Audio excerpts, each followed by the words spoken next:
Okay, so let's go ahead and talk about the Security Plus domains. So within the actual certification criteria or curriculum rather, there are 6 discrete areas, each of which pertain to a specific area within the Security Plus body of knowledge. So we have network security, compliance and operational security, threats and vulnerabilities, application, data, and host security, access control and identity management, and then finally cryptography.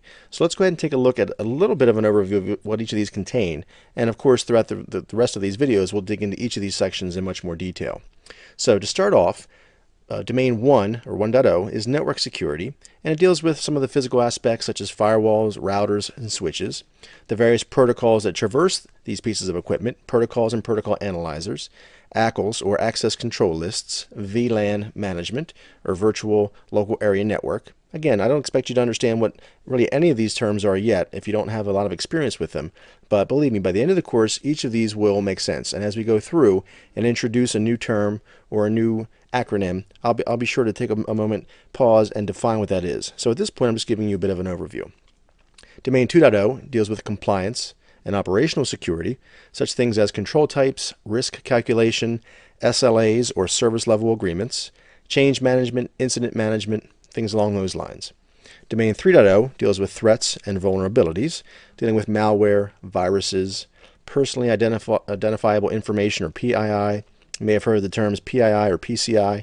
These things deal with keeping information secure.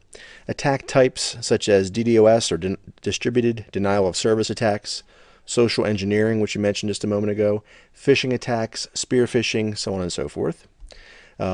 Domain 4.0 deals with application data and host security, application controls such as secure coding concepts, cross-site scripting or XSS, you might hear as we go down through the course, device security, bring your own device or BYOD concerns, because as people bring their own iPhones, Android, and so on and so forth into the corporate environment, we need to make sure we have ways and methods and acceptable use policies to make sure that those devices are in fact secured as well.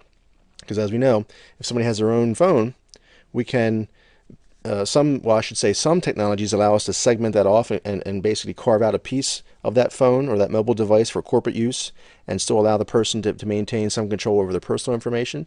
Sometimes not. So it really depends on the device itself. But we need to, as an organization, make sure that we have the ability to either cordon off, quarantine, or wipe that device if it's lost or stolen or somehow compromised. So all these things kind of fall into that acceptable use policy. And then Domain 5.0 deals with access control, identity management, Radius, TACACS, Kerberos, LDAP. Again, all things that I don't necessarily expect you to have a deep familiarity with yet, but you will. These are all ways to control access, whether locally or remote via VPN, so on and so forth. Permissions, authentication, and authorization, so that we control who has access and how they're able to get access, various tokens, protocols, and methods.